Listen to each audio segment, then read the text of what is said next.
চলো তোমাদের সাথে আজকে শেয়ার করব চেন্নাই টু কলকাতা জার্নিগুলো আমাদের কেমন হয়, তার পুরনো কিছু স্মৃতি। বেশিরভাগ টাইম আমরা শুক্রবার করে বাড়ি যাই, যেহেতু শনি রবিবার ওর অফিস ছুটি থাকে, তো শুক্রবার ও ডাইরেক্ট ডিউটি করে স্টেশনে চলে আসে। আর আমি ওই দিক থেকে ব্যাগপত্র নিয়ে বাড়ি থেকে চলে আসি একা একা। ওর যেহেতু সামনেই সেন্ট্রালে অফিস, তো বেশি প্রবলেম হয় না আসতে। দেন তারপরে আমাদের ট্রেনে উঠে যাওয়ার পালা। দেখো উঠে গেছি। আর ট্রেন জার্নিটা না আমার কাছে খুব ভালো লাগে, কেন যেন প্রতিবার যতবার বাড়ি যাই ততবার নতুন নতুন লোকেদের সঙ্গে চেনা জানা পরিচয় হয়, তাদের সাথে কথাবার্তা খুব ভালো লাগে। আর ও দেখো আমার বেডশিটটা একটু বিছিয়ে দিচ্ছিল। আর এই সিটটা আমার খুব ভালো লাগে, কারণ এখান দিয়ে না পুরোটা রাস্তা মানে জানলা দেখা যায় আর একটা সেফটি ফিল হয়।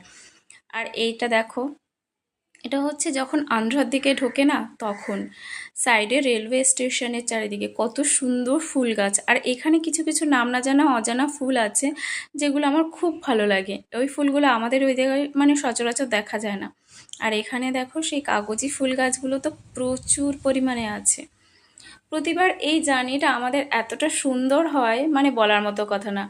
যখন প্রথমবার বিয়ের পর এসেছিলাম না, এরকম পাহাড় দেখে আমি তো পুরো জাস্ট অবাক হয়ে গেছি।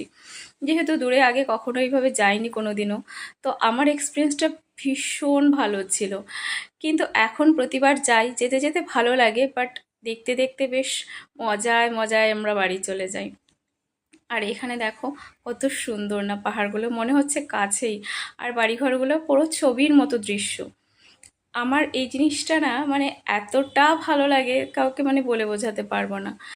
ভাগ্যিস আমার হাজবেন্ড দূরে জব করেন, নয়তো এত সুন্দর জায়গা হয়তো দেখাই হতো না, এত সুন্দর এক্সপিরিয়েন্স লাইফে হয়তো কোনোদিনও হতোই না। আমরা যখন বাড়ি যাই না তখন অনেকগুলো রাজ্যের উপর দিয়ে যাই, উড়িষ্যা, বিশাখাপত্তনম, অন্ধ্রপ্রদেশ। তো প্রতিটা রাজ্যেরই আলাদা আলাদা ঘরবাড়ি, আলাদা আলাদা কালচার, এই জিনিসগুলো মানে লোকগুলো থাকে ট্রেনে সেই কালচারের। তো দেখতে খুব ভালো লাগে। আর দেখো এবার যাওয়ার সময় এই দুষ্টুটাকে পেয়েছিল ট্রেনে, সে ওর সাথে এত সুন্দরভাবে মিশে গেছে যে বলার মতো কথা না। পুরোটা ট্রেনে সে আমাদের সঙ্গেই মানে গল্প করতে করতে যাচ্ছিল। ফাইনালি যখন চলে এসেছিলাম খড়গপুর, তো ও ঝালমুড়ি কিনে নিচ্ছিল। যখন আমরা মানে খড়গপুরের দিকে ঢুকি না, মনে হচ্ছে যে মানে বাংলায় চলে এসেছি। সে বাংলার খাবার, বাংলার সব কিছু। বাইরে তো এই জিনিসগুলো পাওয়া যায় না, তো ভীষণ ভীষণভাবে মিস করি।